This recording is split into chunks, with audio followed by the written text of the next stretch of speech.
الله أكبر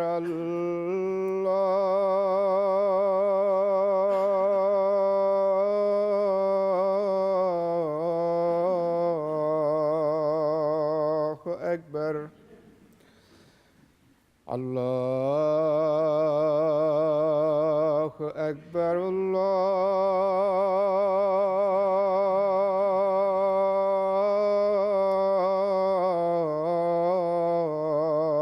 الله أكبر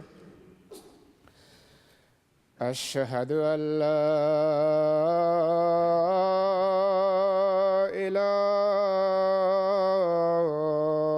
إله إلا الله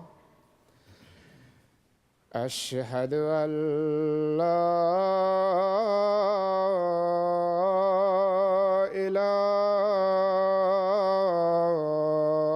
إله إلا الله أشهد أن محمدًا رسول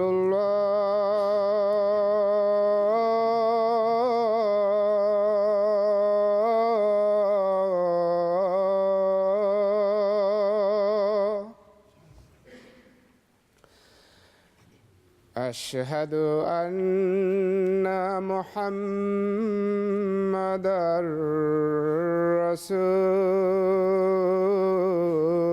رسول الله حي على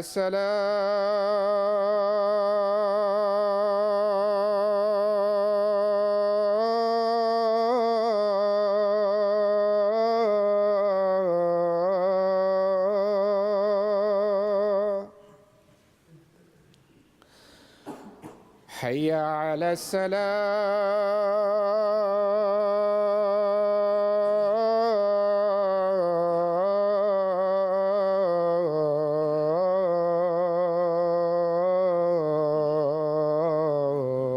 السلام حي على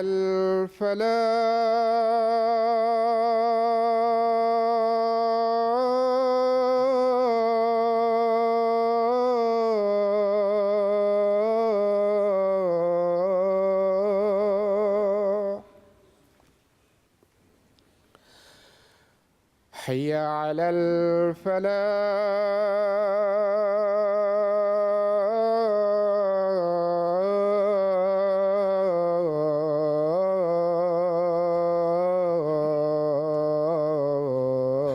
الفلاح الله أكبر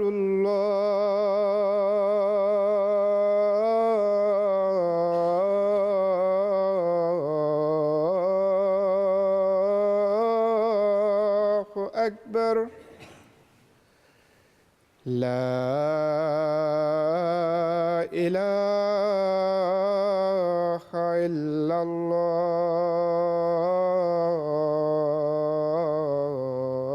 الله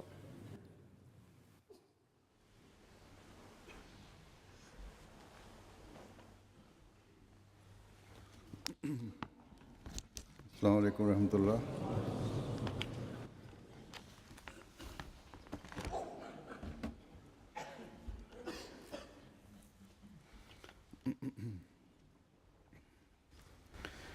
أشهد أن لا إله إلا الله وحده لا شريك له وأشهد أن محمدًا عبده ورسوله أما بعد فأعوذ بالله من الشيطان الرجيم بسم الله الرحمن الرحيم الحمد لله رب العالمين الرحمن الرحيم مالك يوم الدين إياك نعبد وإياك نستعين اهدنا الصراط المستقيم صراط الذين أنعمت عليهم غير المغضوب عليهم ولا الضالين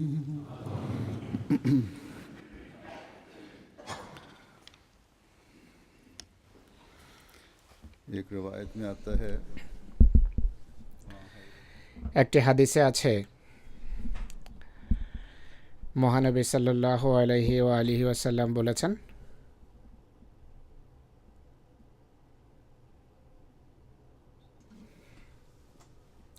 উস্কুরু মহাসানা মাউতাকুম,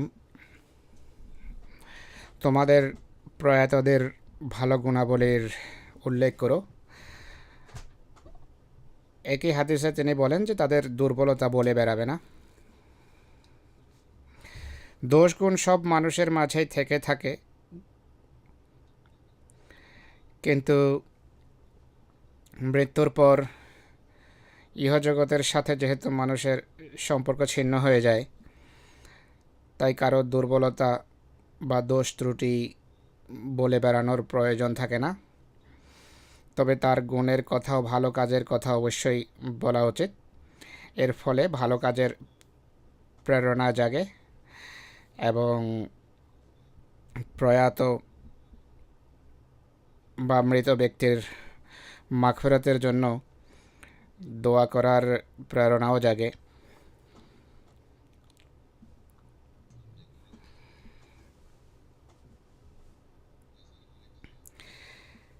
যেমন আমি বলেছি,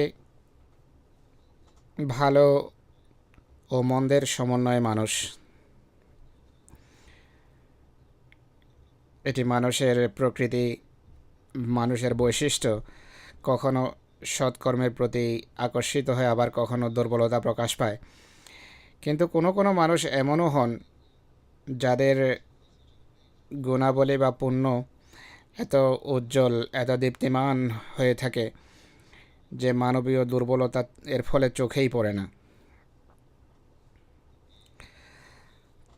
তাদের নেক কাজ এবং সৎকর্মের গণ্ডি এত ব্যাপক ও বিস্তৃত হয়ে থাকে যে তাদের দুর্বলতা সৎকর্মের মাঝে হারিয়ে যায়, প্রচ্ছন্ন হয়ে যায়। আর এসব মানুষ বড়ই ভাগ্যবান হয়ে থাকেন, বা সেসব মানুষ বড়ই ভাগ্যবান যাদের নেক কর্ম বা পুণ্যকর্ম এবং সৎ গুণাবলীর কথা মানুষের মুখে মুখে থাকে। একটি হাদিস অনুসারে যদি কোনো ব্যক্তির অবস্থা এমন হয়, তাহলে তার জন্য জান্নাত লাভ করা আবশ্যক হয়ে যায় বা তার জান্নাত লাভ করা নিশ্চিত হয়ে যায়।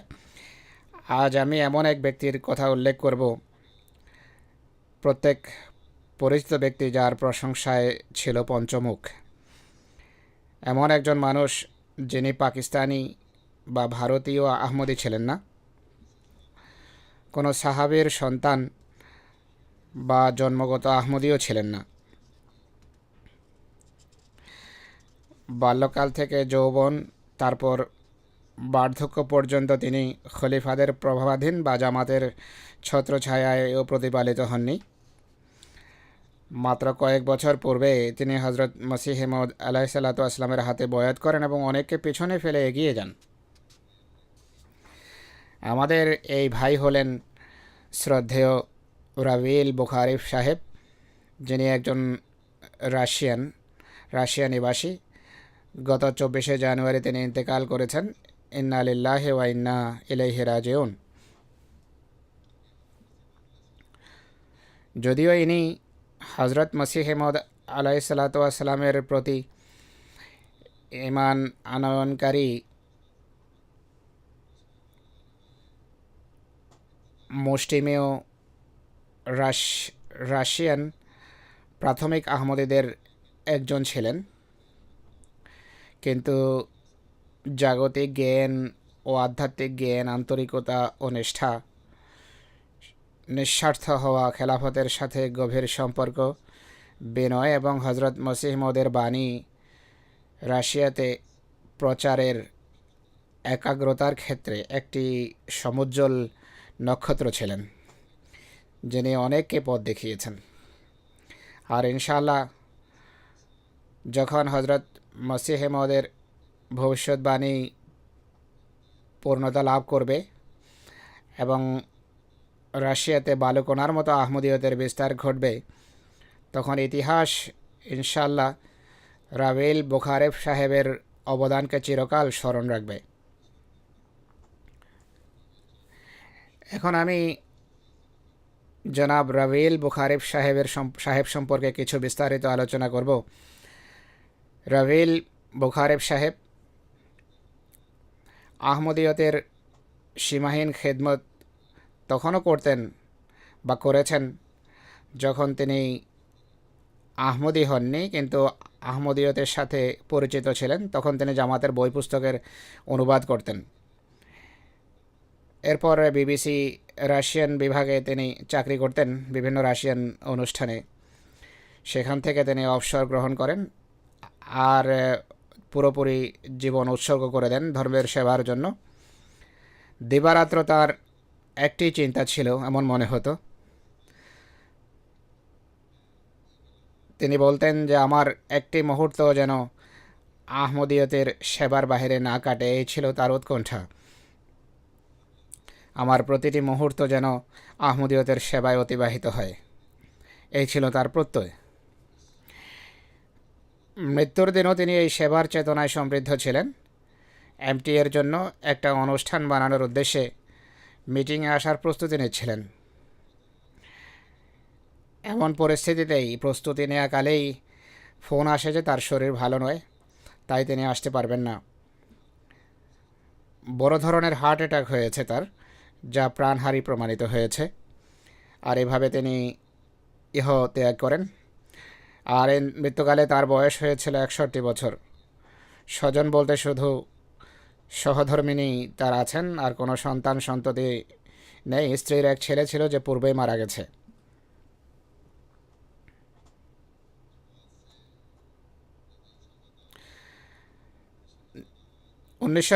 এর প্রারম্ভে জামাতের সাথে তিনি পরিচিত হন কলিম খাওয়ার সাহেবের মাধ্যমে।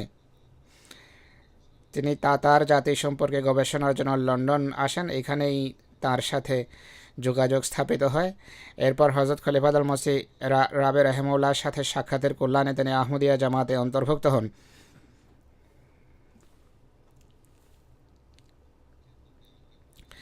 এক স্থানে রাবিল সাহেব স্বয়ং বলেন,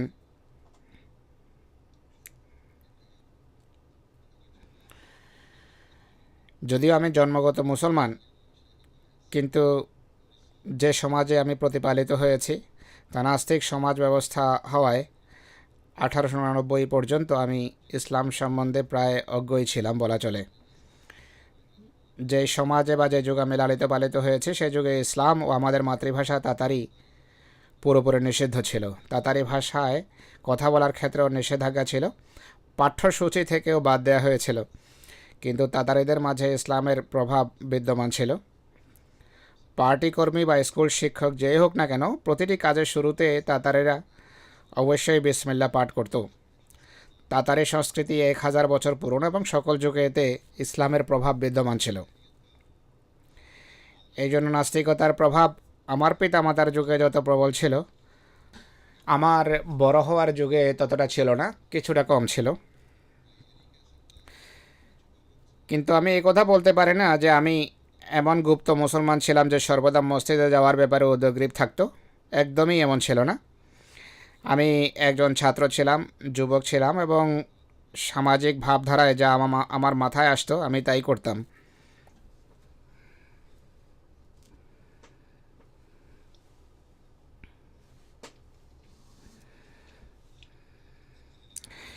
ইনি বলছেন 1989 সালে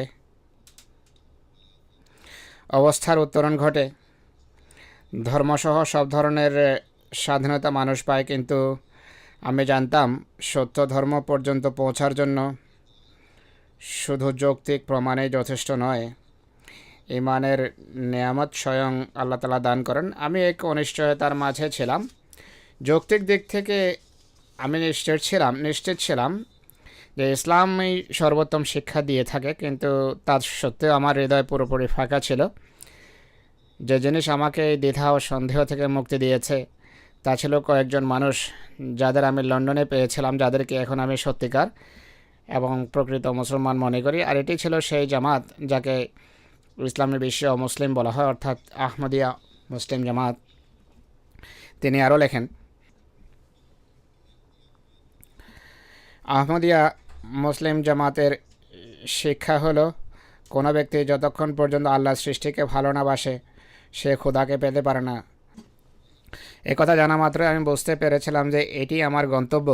এখানে আমি আমার সব কিছু পেয়ে গেছি, অর্থাৎ আমার শিক্ষা দীক্ষা, জ্ঞান, বিবেক, বুদ্ধি, যৌক্তিক প্রমাণের জন্য আমার পিপাসা, সত্য ধর্মের সন্ধান ও আধ্যাত্মিকতার অভিজ্ঞতা, এর সবই আমি একসাথে পেয়ে গেছি এক স্থানে।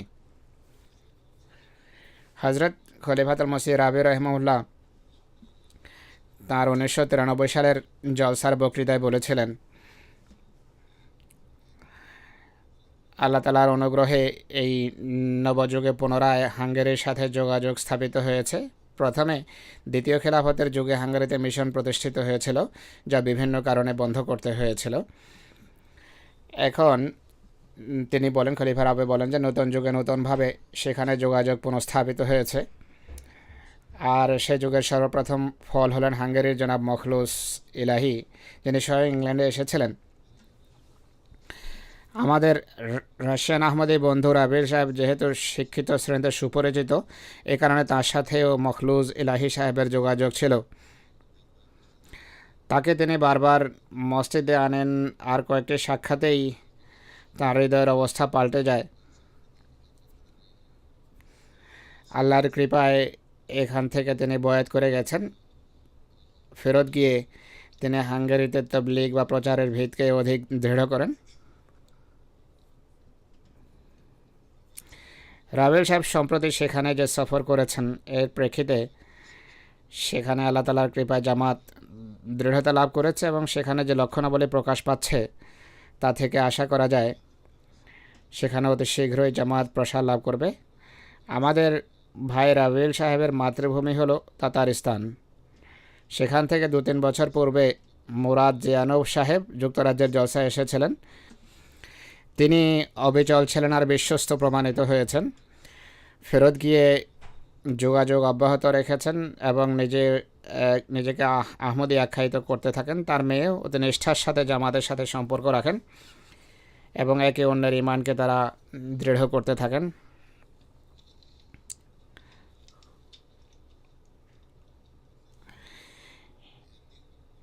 হুজুর আরও বলেন যে আহমদিয়ত গ্রহণ করা এই সকল জাতির জন্য ততটা সহজ নয়। তারা 70 বছর নাস্তিকতার বিষয়ে জর্জরিত ছিল। যদিও ইসলামের সাথে এদের সম্পর্ক ছিন্ন হয়নি, বরং ইসলামী চিন্তা চেতনা তাদের হৃদয়ে জাগরুক ছিল, কিন্তু কার্যত ইসলামের খুঁটিনাটি সম্পর্কে তারা আদৌ অবহিত ছিল না। মুসলিম জাতি হিসাবে ইসলামের গণ্ডীভুক্ত থাকলেও ধর্মের দিক থেকে মূলত বা কার্যত তারা ইসলামের বাইরেই ছিল। এদেরকে পুনরায় ইসলামে অন্তর্ভুক্ত করা এবং খোদা তাআলার একত্ববাদ এবং খোদার অস্তিত্বের বিশ্বাস তাদের হৃদয়ে প্রথিত করা কষ্টসাধ্য এবং এর জন্য দোয়ার প্রয়োজন আর অলৌকিক নিদর্শনেরও দরকার। তাই দোয়া করুন। যতদূর পরিশ্রম করা সম্ভব আমরা তা করছি, দোয়াও চলছে। পুরো জামাত দোয়া করুন যেন আল্লাহ তাআলা সেখানে অলৌকিক নিদর্শন প্রদর্শন করেন, কেননা প্রকৃতপক্ষে আধ্যাত্মিক বিপ্লবের জন্য দোয়ার পাশাপাশি অলৌকিক নিদর্শনেরও প্রয়োজন হয়ে থাকে।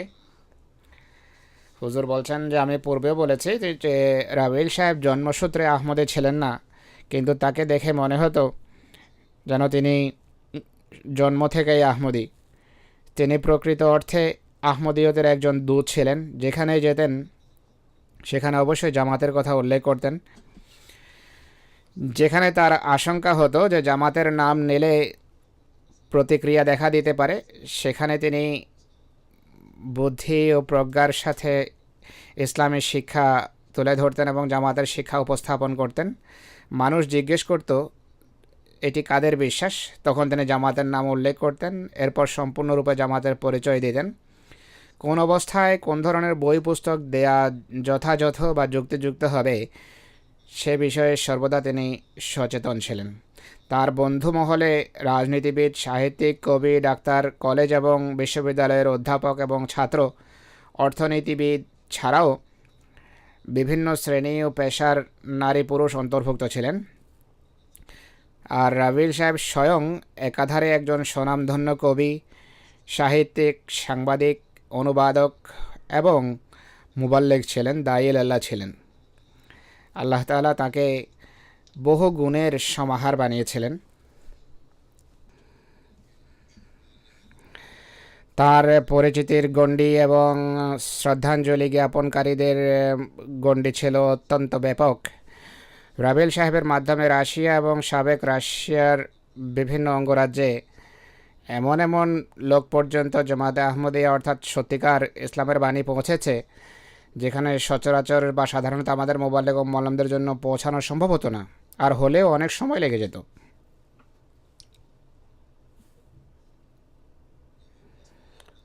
তিনি যখনই মস্কো যেতেন তখন অধিকাংশ সময় শিক্ষামূলক কবিতা ও সাহিত্যের আসরে অংশ নিতেন। আর এমন অনুষ্ঠানে সবসময় কোনো না কোনোভাবে জামাতের কথা উল্লেখ করতেন এবং তার সাথীদের অর্থাৎ আহমদীদের পূর্বেই বলে রাখতেন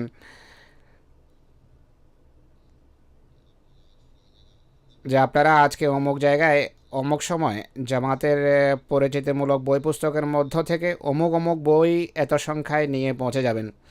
যখনই কোনো অনুষ্ঠান হতো শেষের দিকে জামাতের পরিচিতি তুলে ধরার পর অবশ্যই তারা সেই বই ক্রয় করত বা গ্রহণ করত। এখানে রাশিয়ান ডেস্ক প্রতিষ্ঠিত হওয়ার পর থেকে রাবিল সাহেব কঠোর শ্রম, নিষ্ঠা ও উৎসাহের সাথে কাজ করছিলেন। কাজ করার সময় তার ক্ষুধা বা অন্য কোনো কিছুর চিন্তা থাকতো না। জামাতের কাজ সম্পন্ন করাতেই পুরো মনোযোগ তার নিবদ্ধ থাকত। কখনও কোনো কাজ অসম্পূর্ণ রাখেননি। তার সাথে যারা কাজ করতেন এমন মুবাল্লিগরা বলেন যে আমরা অনেক সময় বলতাম ক্লান্ত হয়ে গেছেন, কিছুটা বিশ্রাম নিন, তখন তিনি হেসে বলতেন তোমরা খুব তাড়াতাড়ি ক্লান্ত হয়ে গেছো। জুমার খুতবার রাশিয়ান ডাবিং তিনি করতেন, তাই এই কাজের ব্যাপারে তার চিন্তা লেগেই থাকতো। 2 বছর পূর্বে এই কাজ ব্যাপক পরিসরে আরম্ভ হয় এবং এমটিএতে খুতবা প্রচার হওয়া আরম্ভ হয় রাশিয়ান ভাষায়, একইভাবে ইন্টারনেটেও। তিনি তার সঙ্গীদের সাথীদের শনিবারে অবশ্যই জিজ্ঞেস করতেন যে আপনারা খুতবার অনুবাদ সমাপ্ত করেছেন কিনা বা কতক্ষণ লাগবে। আবার এটিও জিজ্ঞেস করতেন যে রবিবার সকাল বা দুপুরের পূর্বে কি ডাবিং করা সম্ভব হবে। অনেক সময় জুমার দিন সন্ধ্যায় জিজ্ঞেস করে বসতেন অনুবাদ কখন শেষ হবে। মোট কথা যতক্ষণ খুতবার ডাবিং শেষ না করতেন তিনি অস্থির এবং বিচলিত থাকতেন। সালানা জলসার দিনগুলোতেও তার ব্যস্ততা এবং পরিশ্রম আর একাগ্রতা এক ভিন্ন রূপে প্রকাশ পেত। জলসার 3 দিনেই ধর্মসেবার জন্য তার কর্মক্ষমতা, তার উৎসাহ এবং উদ্দীপনা বিশেষভাবে দেখার মতো হতো। তিনি খলিফা ওয়াক্তের বক্তৃতার পাশাপাশি অন্যান্য বক্তাদের বক্তৃতাও এমটিএতে যা সম্প্রচারিত হতো তা জলসায় যে সমস্ত রাশিয়ান দর্শক হতো তাদের জন্য রাশিয়ান ভাষায় অনুবাদ করতেন। রাশিয়া এবং রাশিয়ান ভাষাভাষী অন্যান্য রাজ্যের যেসব অতিথি জলসায় আসতেন তাদের সাথে সহাস্যবদনে সাক্ষাৎ করতেন, তাদেরকে জামাতের বিশ্বাসের কথা বলতেন, সবসময় এমন কথাবার্তা তাদের শোনাতেন যা আগত অতিথিদের ঈমান বৃদ্ধির কারণ হতো।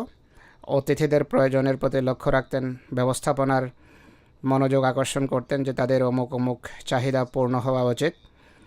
জলসা সালানার কল্যাণ এবং গুরুত্বের প্রেক্ষাপটে প্রায় কোনো না কোনো আঙ্গিকে তার সাথীদের সাথে এই বিষয়ে উল্লেখ করতেন যে রাশিয়া এবং অন্যান্য রাজ্যের আহমদেরা যদি বছরের পর বছর তবলিগ করতে থাকেন তাহলেও তা এত উপকারী ও কার্যকরী প্রমাণিত হয় না যতটা কাউকে শুধু একবার জলসায় অংশগ্রহণের আমন্ত্রণ জানালে এবং যুগ খলিফার সাথে সাক্ষাৎ করালে হয়ে থাকে। এর জন্য তিনি আপ্রাণ চেষ্টা করতেন যেন অধিক সংখ্যক অতিথি জলসায় আসেন। তিনি অনেক পুস্তকের রাশিয়ান ভাষায় অনুবাদ করেছেন যা রাশিয়া এবং অন্যান্য রাশিয়ার অঙ্গরাজ্যে তবলিগের কাজে যথেষ্ট সহায়ক প্রমাণিত হয়। এসব পুস্তকাদি ছাড়াও তিনি রাশিয়ান ভাষায় কোরআন অনুবাদের ক্ষেত্রে অত্যন্ত উল্লেখযোগ্য অবদান রেখেছেন, আর এটি অত্যন্ত গুরুত্বপূর্ণ একটি কাজ যা তিনি করেছেন। আমাদের রাশিয়ান ডেস্কের মুরব্বী খালেদ সাহেব লেখেন,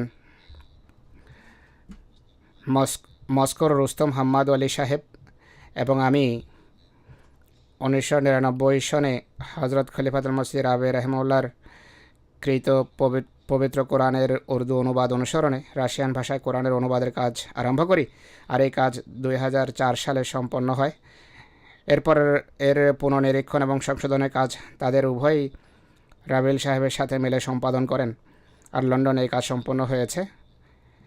এই কাজের সময় তিনি প্রায় 3 মাস দিবারাত্র এক করে কঠোর পরিশ্রম নিষ্ঠার সাথে এই কাজ সম্পন্ন করেছেন।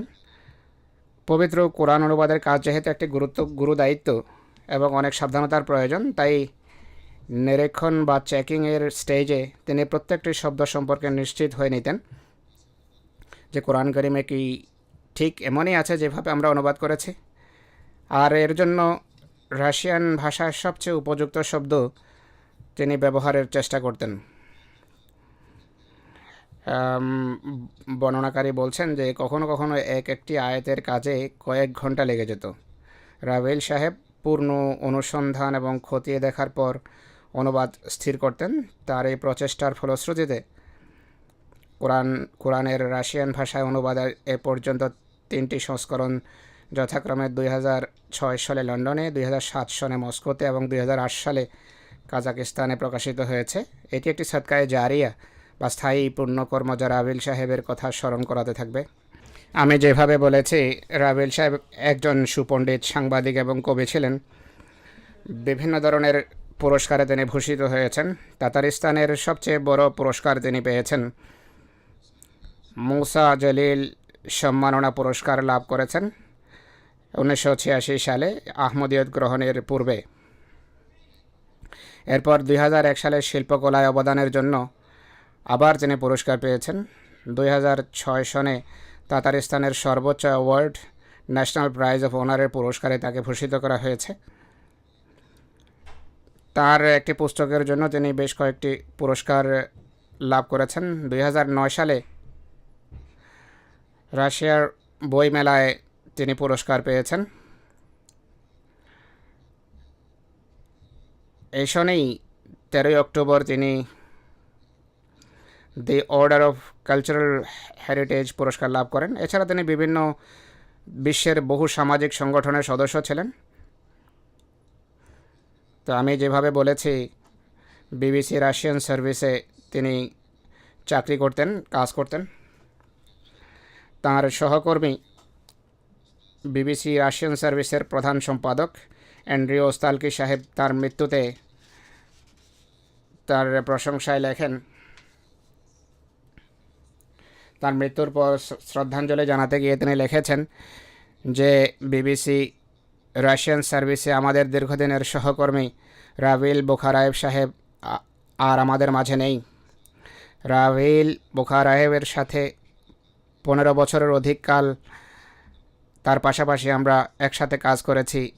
এমন কুশলী এবং আন্তরিক সঙ্গীর সাথে কাজ করার সুযোগ পেয়ে আমি নিজেকে সত্যিই ধন্য মনে করি। তিনি আরও লেখেন, শিক্ষার দিক থেকে তিনি রাবেল সাহেব গণিতবিদ ছিলেন, কিন্তু সেই সাথে তিনি উচ্চমানের একজন কবি, ইমানদার ও নিষ্ঠাবান একজন মুসলমান ছিলেন। বরং তাকে যদি ধর্মীয় আলেম বলা হয় তাহলে তা অত্যুক্তি হবে না। রাবিল সাহেব তার অসাধারণ ব্যক্তিত্বের বিভিন্ন বৈশিষ্ট্যের মাধ্যমে অনেককেই প্রভাবিত করেছেন, আর তার ব্যক্তিত্বে প্রভাবিত হওয়া অস্বাভাবিক কিছু নয়, কেননা তিনি এমন প্রিয়ভাষী একজন মানুষ ছিলেন যার জ্ঞান ও প্রতিভা ছিল বহুমুখী।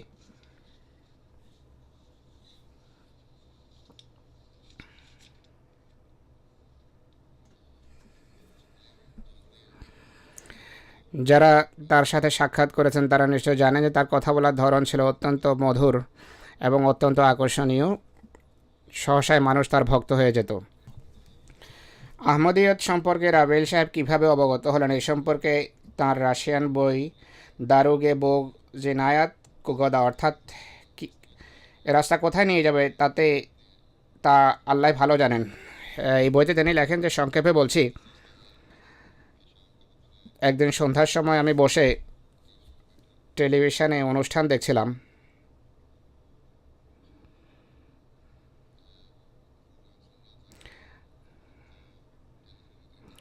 তখন ফোন বেজে ওঠে।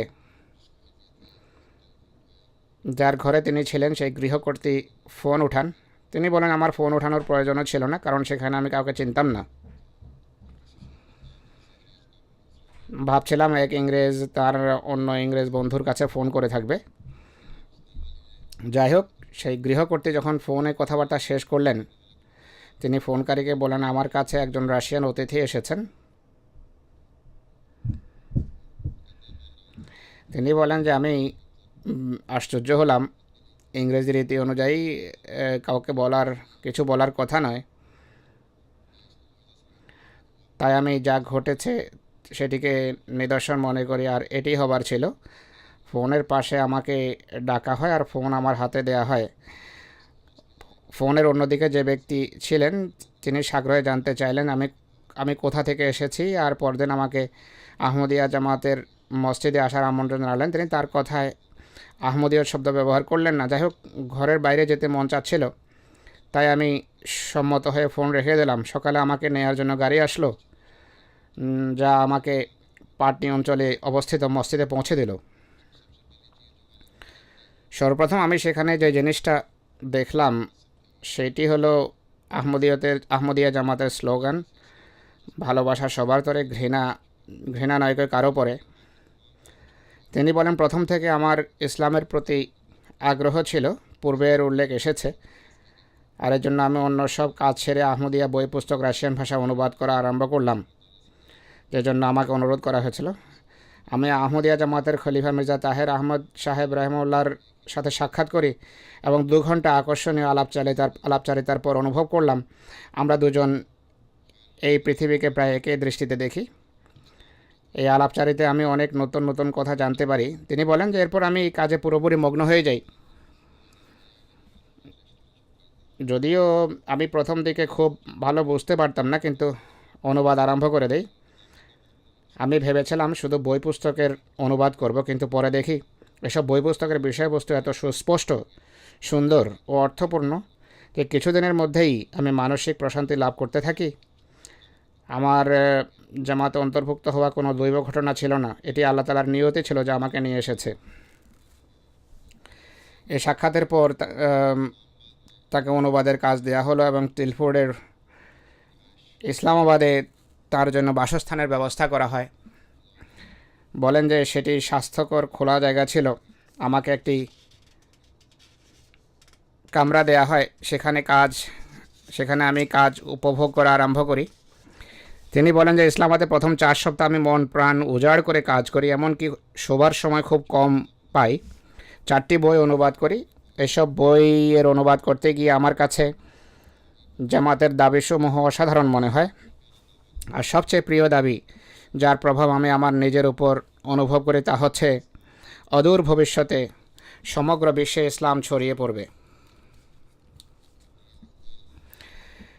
তিনি আরও লেখেন যে, আহমদিয়া জামাত এই দাবি করে যে এটি শুধু সেই জামাত, আর এই জামাত ছাড়া অন্য কোনো জামাত নেই যাকে এই যুগে এক আধ্যাত্মিক বিপ্লব সাধনের দায়িত্ব দেওয়া হয়েছে।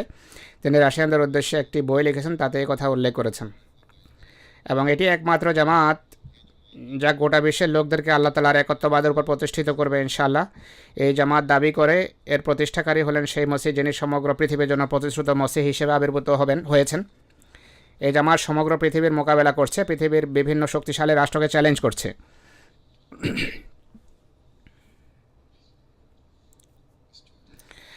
এই ছোট জামাত যে চ্যালেঞ্জ দিয়েছে তা শুধু ইসলামের প্রথম যুগের শিক্ষাসম্মতই নয়, বরং পৃথিবীর সর্বধর্মকে চ্যালেঞ্জ দিয়েছে, যার মাঝে খ্রিস্ট ধর্ম অন্তর্ভুক্ত, আর আধ্যাত্মিক জগতের সকলকে খোলা চ্যালেঞ্জ দিয়ে রেখেছে।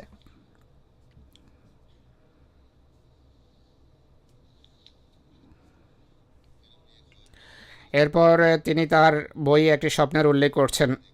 তিনি বলেন, আমি স্বপ্নে দেখেছি আমি কাজানের মারজান মসজিদের দ্বিতীয় তলায় নামাজ পড়ছি। সেখানে অনেক লোকের সমাগম, আর তারা সুন্নত পড়ছিল। তাদের সামনে বাজামার নামাজের জন্য লাইন বানানো হচ্ছিল। তখন আমি দেখি বাকি সব লোক কিবলামুখী, অর্থাৎ সেদিকে যেদিকে তাদের মুখ করা উচিত, কিন্তু আমি একটি জানালার দিকে মুখ করে দাঁড়িয়ে আছি, যেখান থেকে আমার উপর সূর্যের আলো পড়ছিল। আমি নিজেই নিজেকে এই প্রশ্ন করলাম যে আমার মুখ সেদিকে নয় কেন, যেদিকে অন্যদের মুখ। আবার স্বপ্নে বললাম, হ্যাঁ, আমি তো সফরে আছি। ইসলামের শিক্ষানুযায়ী মুসাফের সফরে নামাজ পড়ার সময় সেদিকেই দেখে যেদিকে সে যাচ্ছে, অর্থাৎ ওই সময় আমার সেদিকে মুখ করা সঠিক ছিল যেখান থেকে আলো আসছিল। তিনি আবার লেখেন, স্বপ্নে আরও লেখেন, বাজামার নামাজের জন্য তাকবীর দেয়া হয়, আমি অন্য সবার সাথে লাইনে দাঁড়িয়ে যাই। এরপর দৃশ্য পরিবর্তন হয়। হঠাৎ আমি দেখি যে আমি সম্পূর্ণরূপে বিবস্ত্র, কেবল আমার মাথা ঢাকা রয়েছে। কিন্তু সেখানে এত লোক থাকা সত্ত্বেও আমার কোনো লজ্জা অনুভব হয়নি। এছাড়া মসজিদের পরিবেশও অসাধারণ ছিল। আর উপরের দিকে গ্যালারিতে তাতারি মহিলারা সাদা রঙের চাদর নিয়ে দাঁড়িয়েছিল। এত লোকের মাঝে আমার বিবস্ত্র হওয়া সত্ত্বেও আদৌ লজ্জার অনুভূতি ছিল না, যেমনটি কিনা এক নবজাতকের হয়ে থাকে। আমার মাথায় এই বিষয়টা আসলো যে আমি আল্লাহ তাআলার সামনে কিভাবে উলঙ্গ দাঁড়িয়ে আছি। তিনি বলেন যে এই অদ্ভুত স্বপ্ন আমি খলিফাতুল মসিহ রাবে রহমউল্লাহকে শুনিয়েছি। তিনি আমাকে উত্তর দিলেন, কোনো মানুষ এটা চিন্তাও করতে পারে না সে আধ্যাত্মিকভাবে দ্বিতীয়বার জীবন পাবে আর এক খোদার উদ্দেশ্যে সফর করবে, অথচ তার পূর্বের বস্ত্র খুলে ফেলবে না, আর আল্লাহ তাআলার সমীপে রিক্তহস্ত উলঙ্গ ব্যক্তির মতো না দাঁড়াবে। তিনি লেখেন যে এই স্বপ্ন থেকে আমি বুঝতে পেরেছি যে এখন আমার মাঝে আর কোনো সন্দেহ নেই। আমার সামনে আরেকটা বিষয় স্পষ্ট হলো যে কেবলমাত্র আধ্যাত্মিকভাবে দ্বিতীয়বার জন্ম নেয় আবশ্যক নয়, বরং পূর্ববর্তী সব পাপ যা থেকে কেবলমাত্র আল্লাহ তাআলাই পবিত্র করতে পারেন তা থেকে পবিত্র হয়ে এক নবজীবনের সূচনা করাও অত্যন্ত গুরুত্বপূর্ণ। তিনি বলছেন, যখন আমি এই রাস্তায় চলার সিদ্ধান্ত নিয়েছি এবং জামাতে আহমদিয়ার সাথে চলছি আর তোমাদের এবং অন্য সকলকে এদিকে আহ্বান জানাচ্ছি, তিনি তবলিগ করছেন রাশিয়ান লোকদেরকে। লিখছেন যে আমার অনেক সুপ্ত বাসনা পূর্ণ হয়েছে আর আমার জীবনে ধরনের অনেক অসাধারণ ঘটনাবলিতে পরিপূর্ণ, যাকে দৈব ঘটনা আখ্যা দেওয়া হয়। এরপর তিনি এই পুস্তকে নিজের আরও অনেক ঘটনা উল্লেখ করেন। রাবিল সাহেব জামাতের অনেক বইয়ের স্বয়ং রাশিয়ান ভাষায় অনুবাদ করেছেন আর অনেক পুস্তকের অনুবাদের সংশোধন এবং পরিমার্জনের কাজ করেছেন। তিনি যেসব বইয়ের অনুবাদ করেছেন এর মাঝে রয়েছে দাওয়াতুল আমির, ধর্মের নামে রক্তপাত, স্টোরিজ ফ্রম দ্য আর্লি ইসলাম,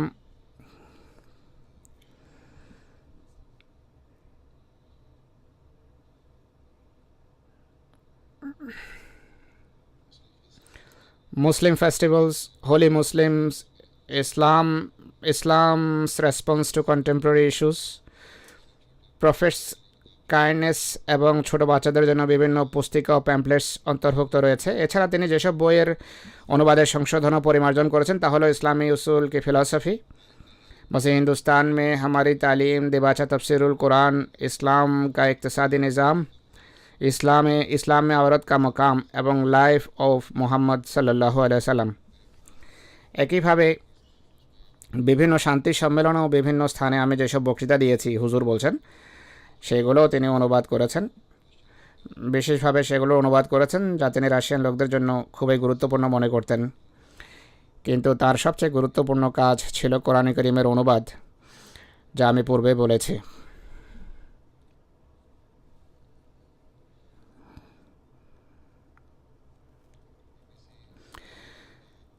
রাবিল সাহেবের মৃত্যুর সংবাদ প্রকাশ করতে গিয়ে তার কর্মময় জীবনের ভূয়সী প্রশংসা করে বিবিসি রাশিয়ানে একটি প্রবন্ধ লিখেছে। BBC.Russian এই ওয়েবসাইটে এই প্রবন্ধ লেখা হয়েছে। যিনি প্রবন্ধ লিখেছেন তার নাম হলো আন্দ্রে আস্তালস্কি। লেখক তার বৈশিষ্ট্য সম্পর্কে লিখেছেন যে সময়মতো কাজ করতেন না, আর কখনো বিলম্ব করতেন না। তিনি সত্যিকার মুসলমান ছিলেন আর আমাদের জন্য অনুকরণীয় আদর্শ ছিলেন এবং ধর্মীয় আলেম ছিলেন। বিবিসি গত রাত শুধু তার সম্পর্কে আধা ঘন্টা অনুষ্ঠান সম্প্রচার করেছে। এতে তার কণ্ঠস্বর ও বক্তব্য শোনানো হয়েছে, আর এতে ডক্টর আব্দুল সালাম সাহেবের কথা উল্লেখ করা হয়েছে। আর এই কথাও তারা সেখানে উল্লেখ করেছে যে আব্দুল সালাম সাহেব আহমদী মুসলমান ছিলেন আর পবিত্র কোরআনের কল্যাণে তিনি নোবেল পুরস্কার লাভ করেছেন। বিবিসি কর্তৃপক্ষ বলেন যে তিনি কেবল তাতারিস্তানেরই নয় বরং গোটা রাশিয়ার লেখক ছিলেন। তাতারিস্তানের রাষ্ট্রীয় টেলিভিশনও তার মৃত্যু সংবাদ প্রচার করেছে এবং তার স্বদেশ প্রেমের বিবরণ দিয়েছে। তিনি কাজান এবং তাতার জাতিকে অনেক বেশি ভালোবাসতেন, এর উল্লেখও টেলিভিশন কর্তৃপক্ষ করেছে। আবার ইন্টারনেট এবং ওয়েবসাইটে এই বিষয়টি উল্লেখ করা হয়েছে। তার সম্পর্কে ইন্টারনেটে লেখা হয়েছে যে তিনি আহমদী মুসলমান ছিলেন। আর ইউক্রেনের এই ওয়েবসাইট, যার নাম্বার এখানে দেয়া আছে, তার একটি সাক্ষাৎকার প্রকাশ করেছে। এতে তিনি আহমদীয়তের সাথে সম্পৃক্ততার কথা স্পষ্টভাবে উল্লেখ করেছেন। সেখানে তিনি এক প্রশ্নের উত্তরে বলেন যে অস্ট্রেলিয়া থেকে আমার পৃথিবী ভ্রমণ শুরু হয়েছে, আর সেখান থেকে আহমদিয়া জামাত আমাকে লন্ডন ডেকেছে। ইসলামের পুনর্জাগরণের জন্য এই জামাত প্রতিষ্ঠা করা হয়েছে। এদের ব্রত হচ্ছে ভালোবাসা সবার জন্য, ঘৃণা কারোর জন্য নয়। এটি আমার মন মতো ছিল, আর তাদের ভেতর এমন কোনো কাজ আমার চোখে পড়েনি যাকে ইসলাম বিরোধী আখ্যা দেওয়া যেতে পারে। এক কথায় আহমদীয়তই হলো সত্যিকার ইসলাম, আর ইসলাম শুধু মৌলবীদের জন্যই নয় বরং সমগ্র মানবতার জন্য, অর্থাৎ যারা এর সন্ধানী আর যারা নিজেদের ঈমানকে ভালোবাসে তাদের জন্য ইসলাম। তিনি আরও লেখেন যে পথের দিশা পাওয়ার পাশাপাশি অনুবাদের কাজের কল্যাণে এবং এখানে বসবাসের সুবাদে ইসলামের মৌলিক শিক্ষা এবং ইংরেজি ভাষা শেখারও সুযোগ হয়েছে। এরপর যখন আমি জনজীবন থেকে বিচ্ছিন্ন জীবন যাপন করা আরম্ভ করলাম, তখন আল্লাহ তাআলার কৃপা এমনভাবে বর্ষিত হয়েছে যে চতুর্দিক থেকে কাজ করার জন্য আমার কাছে নিমন্ত্রণ পত্র আসতে আরম্ভ করে, অ্যাপয়েন্টমেন্ট পত্র আসতে থাকে। প্রথমে কাজ পেতাম না, আর আহমদের গ্রহণের পর অনুবাদের এমনই বরকত প্রকাশ পেল যে সব দিক থেকে দাওয়াতপত্র আসতে থাকে। এমনকি কয়েকবার আমাকে রাশিয়াতে ইসলামিক সম্মেলন নিমন্ত্রণ জানানো হয়েছে। এক প্রশ্নে তাকে জিজ্ঞেস করা হয়েছিল যে আপনার কোনো শিক্ষক আছেন কি? এর উত্তরে তিনি বলেন পিতামাতার পর আমার শিক্ষক হচ্ছেন আহমদিয়া জামাতের খলিফা। এমন শিক্ষক আমি অনেক বিলম্বে পেয়েছি। হায়, যদি 20 বছর পূর্বে এমন শিক্ষকের সান্নিধ্য পেতাম তাহলে অনেক কিছু করা যেত। রাবিল সাহেব যদিও অনেক উন্নত গুণ ও বৈশিষ্ট্যের অধিকারী ছিলেন, কিন্তু তার এমন কত গুণ রয়েছে যা তাকে অন্যদের চেয়ে স্বতন্ত্রভাবে উপস্থাপন করে। তা ছিল তিনি অত্যন্ত বিনয়ী এবং কোমল স্বভাবের মানুষ ছিলেন।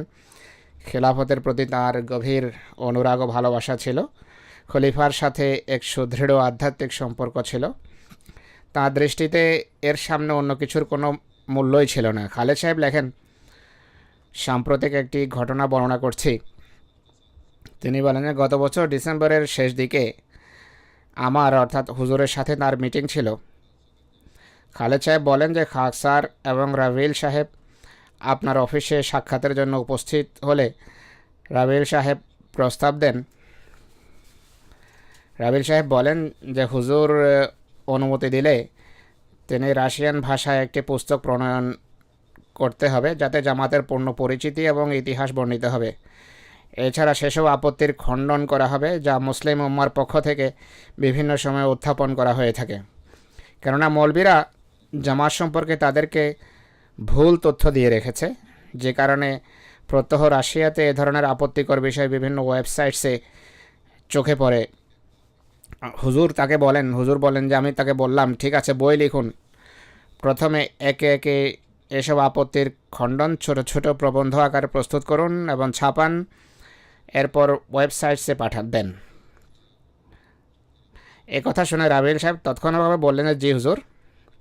মিটিং থেকে খালেদ সাহেব লেখেন যে মিটিং থেকে বের হবার পরেই রাবিল সাহেব বলেন যে এতদিন থেকে আমি চিন্তা করছিলাম যে এই কাজের শুরুটা কিভাবে করা যায়। আজ হুজুর আমার সমস্যার সমাধান করে দিয়েছেন। আমার মাথায় পুরো চিত্র এসে গেছে।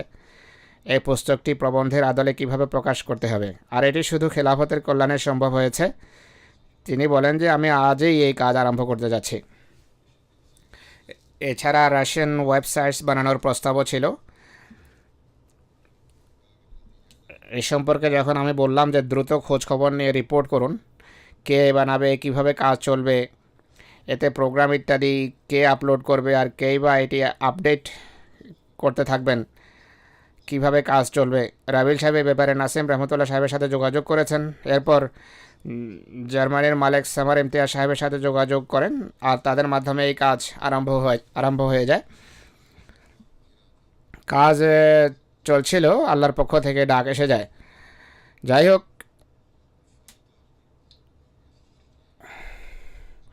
যখন শুনেছেন যে ওয়েবসাইট আরম্ভ করতে হবে এবং এ ব্যাপারে কাজ আরম্ভ করতে হবে, এই কথা শোনা মাত্রই তিনি কাজ আরম্ভ করে দেন। খালেদ সাহেব লেখেন যে রাবিল সাহেবের একটি বৈশিষ্ট্য ছিল, তিনি সময় নষ্ট না করে বিরামহীন কাজ করতেন। যারা তাকে ভালোভাবে চেনেন এবং তার সাথে কাজ করা যারা সুযোগ পেয়েছে, সবাই এই কথার অবশ্যই সাক্ষ্য দেবে যে তিনি সব কাজ খুব তাড়াতাড়ি করতেন, যেন তার কাছে সময় খুব কম। হুজুর বলছেন এটি আমি নিজেও দেখেছি। খুব তাড়াতাড়ি কাজ শেষ করার চেষ্টা করতেন, আর স্বল্প সময়ে সহস্র সহস্র কাজ তাকে করতে হবে এমন মন মানসিকতা নিয়ে কাজ করতেন। কাজের সময় তাকে বলা হতো আল্লাহর ওয়াস্তে একটু বিরতি দিন, শ্বাস নিন। হেসে তিনি বলতেন যে তোমরা কি ক্লান্ত হয়ে গেছো? আমি তো ক্লান্ত হয়নি। কাজ চলাকালে খাবারের সময় এলে তাড়াতাড়ি খাবার শেষ করার চেষ্টা করতেন, যেন দ্রুত পুনরায় কাজ আরম্ভ করা যায়। সর্বদা রাশিয়ার বিভিন্ন অঙ্গরাজ্যে জামাতের উন্নতির জন্য চিন্তিত থাকতেন তিনি। যখনই লন্ডন থেকে মস্কো যেতেন, সর্বদা বিভিন্ন উন্নয়নমূলক প্রোগ্রাম তৈরি করতেন, প্রস্তাব পেশ করতেন।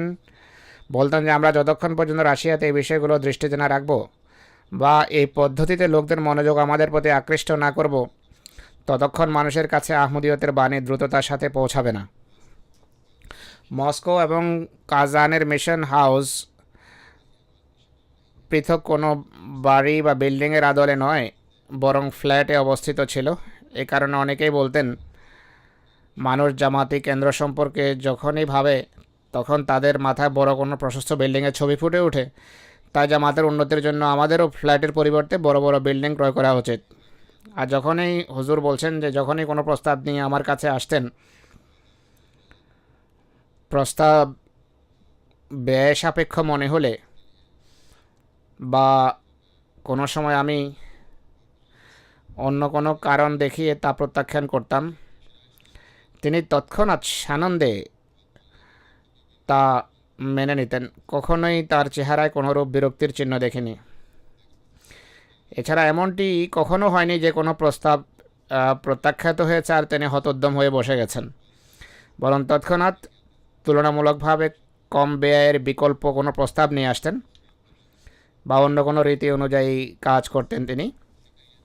মোট কথা, রাশিয়াতে যত দ্রুত সম্ভব আহমদীয়তের বাণী কিভাবে পৌঁছানো যায়, এটিই ছিল তার চিন্তা, তার লক্ষ্য। আমাদের একজন মুবাল্লিগ হাফেজ সাইদুর রহমান সাহেব লেখেন, রাবিল সাহেবের আহমদীয়ত গ্রহণের মাত্র 20-22 বছর অতিবাহিত হয়েছিল, কিন্তু খেলাফতে আহমদিয়ার প্রতি তার প্রেম এবং ভালোবাসা এবং খেলাফতের মর্যাদা সম্পর্কে ব্যুৎপত্তি দেখে সর্বদা মনে হতো তিনি বংশ পরম্পরায় আহমদী। তার কিছু কথা এমন ছিল যা অনেক আহমদীর জন্য শিক্ষণীয়। তিনি বলেন, রাশিয়ায় জামাতের উন্নতি ও প্রসারের জন্য তিনি হৃদয়ে সদা এক বেদনা লালন করতেন। এক উদ্দীপনা ব্যাকুলতা ছিল তার মাঝে। রাশিয়ায় তাবলীগী কার্যক্রম দ্রুত বিস্তারের জন্য তিনি চতুর্থ ও পঞ্চম খেলাফতের সময় খলিফাদের সম্মুখে নিজের বিভিন্ন প্রস্তাব উপস্থাপন করতেন, কিন্তু খলিফায়ে ওয়াক্ত কখনও তার কোনো প্রস্তাবকে কোনো কারণ উপযুক্ত মনে না করলে অথবা একই কাজ অন্য কোনোভাবে করতে বললে তিনি কখনও বিরক্তি প্রকাশ করতেন না বা কোনো মন্তব্য করতেন না, বরং বলতেন জো খলিফা যদি কোনো বিষয়ে সুস্পষ্ট সিদ্ধান্ত দিয়ে দেন তাহলে সে ব্যাপারে অতিরিক্ত মতামত ব্যক্ত করা আমার দৃষ্টিতে অশিষ্টাচার ও পাপ। খলিফাতুল মসিহ কোনো বিষয়ে একবার সিদ্ধান্ত দিয়ে দিলে সে ব্যাপারে তিনি সর্বদা কথা বলা বন্ধ করতেন। খিলাফতের মর্যাদার ব্যাপারে তাঁর এরূপ বোৎপত্তি সত্যিকার অর্থে অনেক পুরনো আহমদী ও নবাগতদের জন্য সর্বোত্তম একটি দৃষ্টান্ত। আমাদের একজন নিষ্ঠাবান রাশিয়ান আহমদী বুজুর্গ জনাব আওরাল শরীফো সাহেব রাবিল সাহেবের মৃত্যুতে সমবেদনার পত্রে লিখেছেন, রাবিল সাহেব খুবই উন্নত মন মানসিকতার অধিকারী ছিলেন। তিনি অনেক সৃজনশীল কাজ করেছেন। তিনি পরিশ্রম করা, স্বজাতি এবং প্রজ্ঞা ও বুদ্ধিমত্তার সাথে ইসলাম ধর্মের সেবা করাকে নিজের ঈমান মনে করতেন। এই জন্যই তিনি মুসলমানদের সংশোধনকামী জামাত অর্থাৎ আহমদিয়া জামাতকে বেছে নিয়েছেন আর এতে যোগ দিয়েছেন। এরপর আমাদের কাজাকিস্তান থেকে একজন মুআল্লিম রুফাত তুকামুভ সাহেব সমবেদনামূলক পত্রে লিখেছেন,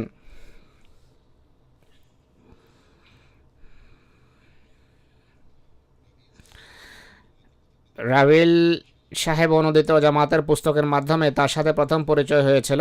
রাবিল সাহেব খুবই উত্তম ও ভদ্র মানুষ ছিলেন। আমরা শুনেছি তিনি তার অপারেশনের পূর্বে বলেছিলেন, অপারেশনের পর বেঁচে থাকলে আমি আমার জীবন উৎসর্গ করব। জনাব রাবিল সাহেব পরম নিষ্ঠাবান এবং এক কথার মানুষ ছিলেন। একবার যখন তিনি এমটি টিমের সাথে লন্ডন যাচ্ছিলেন তখন তিনি অর্থাৎ মোয়াল্লেম সাহেব তাকে আমার কাছে দোয়ার অনুরোধ করতে বলেন। সেখানে পৌঁছে তিনি রীতিমতো আমাকে চিঠি লিখেছেন যে আমি তোমার দোয়ার আবেদন পৌঁছে দিয়েছি। মধ্য এশিয়ায় আহমদিয়তের বার্তা দ্রুততার সাথে কিভাবে পৌঁছানো যায় এই নিয়ে অধিকাংশ সময় তিনি আলাপ আলোচনা করতেন।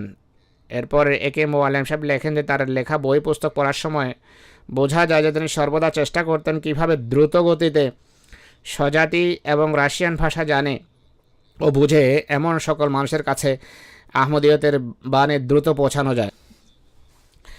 এরপর লেখেন, রাবিল সাহেব যখন আপনার খুতবার অনুবাদ কণ্ঠে এমটিতে পড়তেন তা শুনে এমন মনে হতো যে তিনি ব্যাকুলতার সাথে বেদনার সাথে এত সুন্দরভাবে এজন্য পড়ছেন যাতে মানুষ ইমাম ওয়াক্তের আহ্বান অনুধাবন করতে সক্ষম হয়।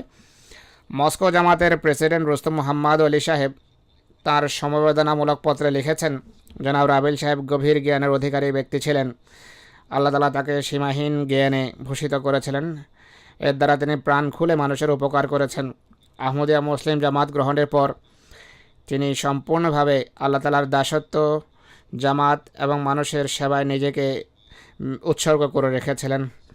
এছাড়া তার অসাধারণ মানবীয় বৈশিষ্ট্য যেমন বিনয়, মানুষের প্রতি ভালোবাসা, নম্রতা, নিষ্ঠা, ক্ষমা মার্জনা, সর্বদা খোদার নিকটে নিজের প্রয়োজন পূরণের জন্য প্রার্থনা করা, সকলের সাহায্যের জন্য সদা প্রস্তুত থাকা আর নিজের সব উত্তম গুণাবলীতে অন্যদের যুক্ত করা অন্তর্ভুক্ত রয়েছে। আমাদের মোবাল্লেগ বাশারত সাহেব লেখেন, যখন প্রথমবার আপনার খুতবা রাশিয়ান ভাষায় সম্প্রচার হয়েছিল সে মুহূর্তটিও আমার খুব ভালোভাবে স্মরণ আছে। এখান থেকে 2 বছর পূর্বে সম্প্রচার আরম্ভ হয়েছিল। সে সময় আমার সাথে একজন স্থানীয় বুজুর্গ আহমদি জনাব তক্তুর বো সাহেবও খুতবা শুনছিলেন। যখন খুতবা শেষ হলো তখন খুশি এবং আনন্দে সবার চোখ অশ্রুতে পূর্ণ ছিল আর সবাই পরস্পরকে মুবারকবাদ দিচ্ছিল। এই খুতবাটিও জনাব রাবিল সাহেবের কণ্ঠে রেকর্ড করা হয়েছিল। এরপর তার কণ্ঠে খুতবার অনুবাদ ধারাবাহিকভাবে চলতে থাকে। এভাবে আল্লাহ তাআলার কৃপা ও অনুগ্রহে সৈয়দনা মসিহ ইসলামের খলিফার আওয়াজ রাশিয়ান ভাষাভাষী ভাই বোনদের নিকট সর্বপ্রথম পৌঁছানোর সৌভাগ্য তিনি লাভ করেছেন। তিনি জো খলিফার সাহায্যকারী হাত হবার সৌভাগ্য পেয়েছেন। তিনি লেখেন যে পরে এসেও খিলাফতের কল্যাণে এবং খিলাফতের অনুগ্রহের ছায়ায় আমাদের চেয়ে এগিয়ে গেছেন। আল্লাহ তাআলা তার সাথে স্নেহ ভালোবাসার ব্যবহার করুন। আল্লাহ তাআলা তার মতো অগণিত উত্তম সাহায্যকারী বন্ধু দান করুন আমাদেরকে।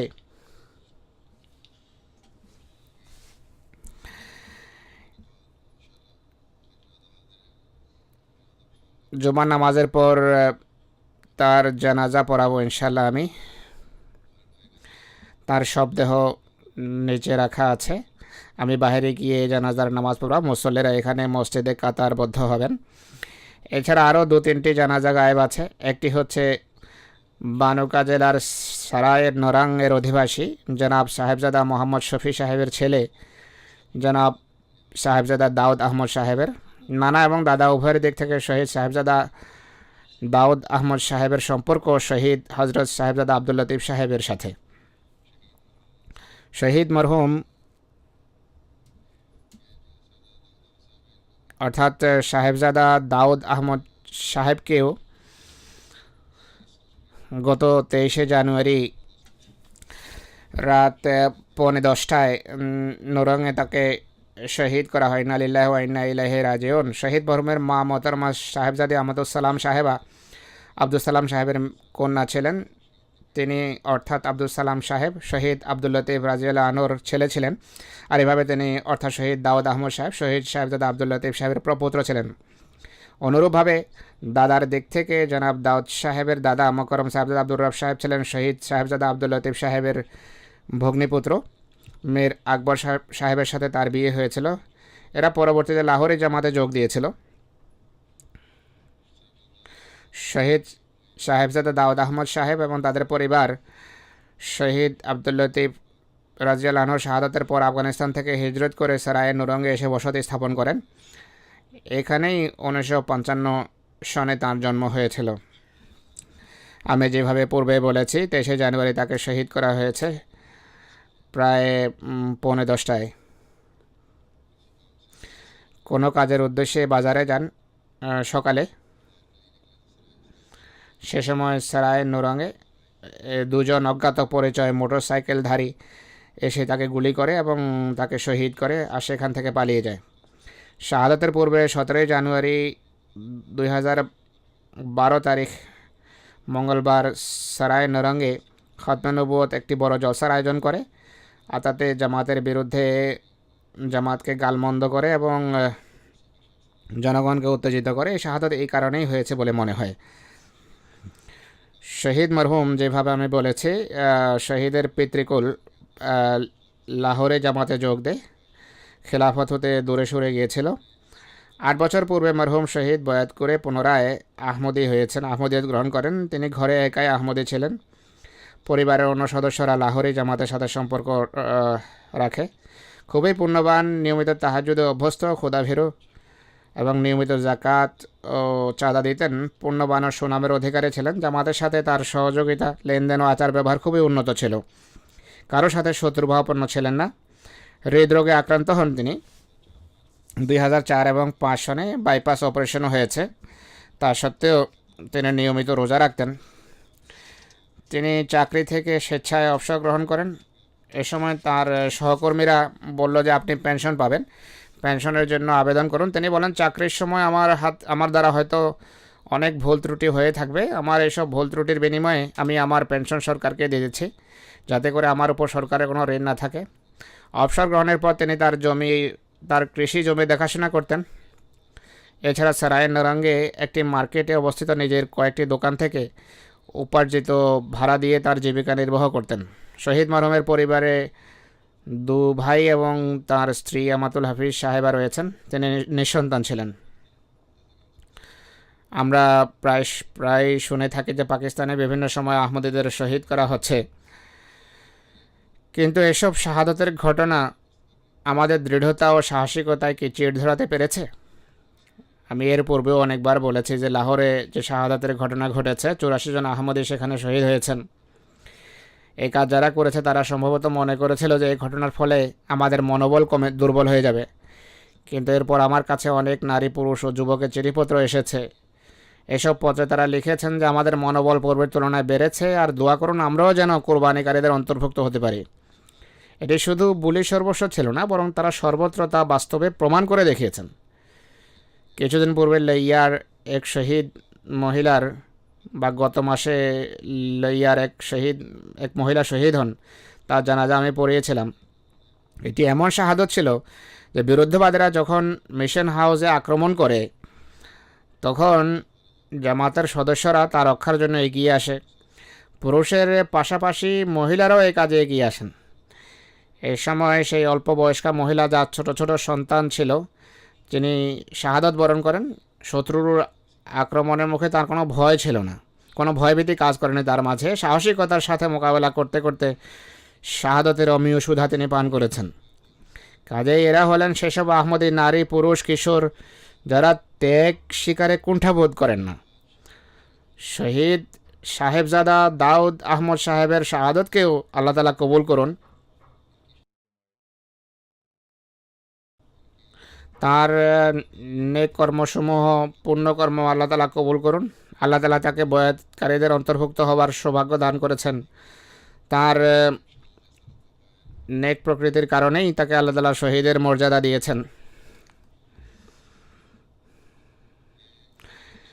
এসব সেই ইমানি প্রত্যয় এবং কোরবানির ধারাবাহিকতা যা বিগত শতাধিক বছর ধরে আহমদিয়া মুসলিম জামাত বা জামাতে আহমদিয়া দিয়ে আসছে। আর আজকের এই শহীদ, যার নামাজে জানাজা আমরা পড়তে যাচ্ছি, তার প্রপিতামহ শহীদ সাহেবজাদা আব্দুল লতিফ রাজিয়াল্লাহু আনহু ইসলামের পুনর্জাগরণের সময় এই শাহাদাতের সূচনা করেছিলেন। অতএব আজ হযরত সাহেবজাদা সাহেবের আত্মা এতে পুনরায় আনন্দিত হবে যে শতাধিক বছর অতিবাহিত হওয়া সত্ত্বেও তার রক্ত স্বীয় দায়িত্ব যথাযথভাবে সম্পাদন করেছে, অর্থাৎ তার বংশ সেই দায়িত্ব পালন করছে। পাকিস্তানে আহমদীদের অবস্থা ক্রমশ মন্দের দিকে যাচ্ছে। পরিস্থিতি অধিক থেকে অধিকতর ঘোলাটে হচ্ছে। পাকিস্তানের আহমদীদের জন্য অনেক বেশি দোয়া করুন। খোদা তাআলা তাদেরকে সব দিক থেকে নিরাপদ রাখুন, সকল প্রকার অনিষ্ট থেকে রক্ষা করুন, শত্রুদেরকে দ্রুত ধৃত করার উপকরণ সৃষ্টি করুন। দ্বিতীয় জানাজা হচ্ছে আমাদের একজন নিষ্ঠাবান আহমদী বন্ধু, লাহোর নিবাসী অ্যাডভোকেট মোকাররম মির্জা নসির আহমদ সাহেবের। তিনি গত 25শে ডিসেম্বর ইন্তেকাল করেছেন। ইন্না লিল্লাহি ওয়া ইন্না ইলাইহি রাজিউন। তিনি 1948 সালে বয়াত করেছিলেন। এরপর ফুরকান ফোর্সে যোগ দেন। 1974-এ হযরত খলিফাতুল মসিহ সালেস রাহিমাহুল্লাহ জামাতের পক্ষ থেকে উকিলদের একটা কমিটি গঠন করেছিলেন, তিনি তার সদস্য ছিলেন। সুপ্রিম কোর্টের উকিল হবার সুবাদে জামাতের সেবা করার সৌভাগ্য হয়েছে। সাপ্তাহিক লাহোর পত্রিকার সাংবাদিক হিসেবে প্রবন্ধ সমূহের মাধ্যমেও জামাতের সেবা করেছেন। জামাতের পক্ষে অগণিত মামলা পরিচালনা করা ছাড়াও 1984 সালে নির্যাতনমূলক অর্ডিন্যান্সের বিরুদ্ধে জামাতের পক্ষ থেকে শরী আদালতে কেস পরিচালনা প্যানেলের সদস্য হবার সৌভাগ্য তিনি লাভ করেছেন। তিনি লাহোরে জামাতের সেক্রেটারি রিশতানাতা মজলিসে ইফতার সদস্য, লাহোর জামাতের কাজীসহ বিভিন্ন পদে সেবা করার সুযোগ হয়েছে। অনুরূপভাবে মানবাধিকার কমিশনের সদস্য হিসাবেও সেবা করার সুযোগ পেয়েছেন। 2010 সনের 28শে মের যে ঘটনা ঘটেছিল, সেই দিন তিনি দারুজ্জিকের মসজিদে উপস্থিত ছিলেন। তার ছেলেও সাথেই ছিলেন। সেখানে গোলাগুলির সময় তার ছেলে আহত হয়েছে। তিনি বীরত্বের সাথে সেখানে বসে থাকেন এবং সন্তানকে সাহস যোগাতে থাকেন। অনেক বেশি দোয়ায় অভ্যস্ত, স্বল্পে তুষ্ট, ধৈর্যশীল, কৃতজ্ঞ এবং মিশুক প্রকৃতির একজন নিষ্ঠাবান মানুষ ছিলেন। খেলাফতে আহমদিয়ার স্বার্থে সকল প্রকার ত্যাগ স্বীকারে সদা প্রস্তুত থাকতেন। সর্বদা পরিবেশ পরিস্থিতি আঁচ করে কথা বলতেন। তিনি অত্যন্ত ভাবাবেগপ্রবণ একজন মানুষ ছিলেন, মুসিও ছিলেন। আল্লাহ তাআলা তার পদমর্যাদা উন্নীত করুন এবং তার সাথে ক্ষমাসুলভ ব্যবহার করুন। আরেকটি জানাজা হচ্ছে রাবেয়া বেগম সাহেবার। তিনি ইন্ডিয়ার পশ্চিমবঙ্গের মাস্টার মাশরেক আলী সাহেবের স্ত্রী।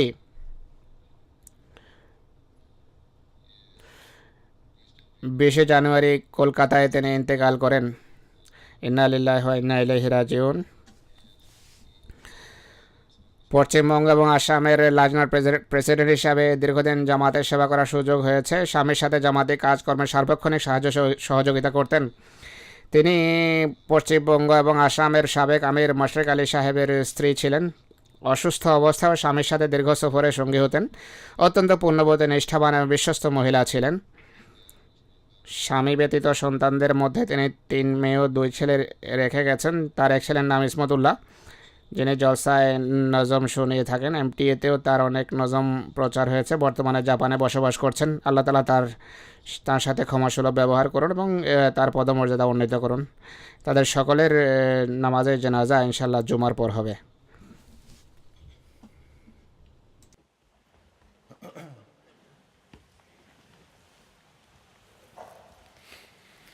الحمد لله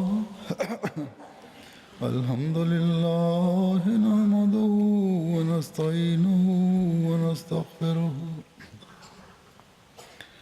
ونؤمن به ونتوكل عليه ونعوذ بالله من شرور أنفسنا ومن سيئات أعمالنا من يهده الله فلا مضل له ومن يضلل فلا هادي له ونشهد أن لا إله إلا الله ونشهد أن محمدا عبده ورسوله عباد الله رحمكم الله إن الله يأمر بالعدل والإحسان وإيتاء ذي القربى وينهى عن الفحشاء والمنكر والبغي يعظكم لعلكم تذكرون اذكروا الله يذكركم وادعوه يستجب لكم ولذكر الله أكبر.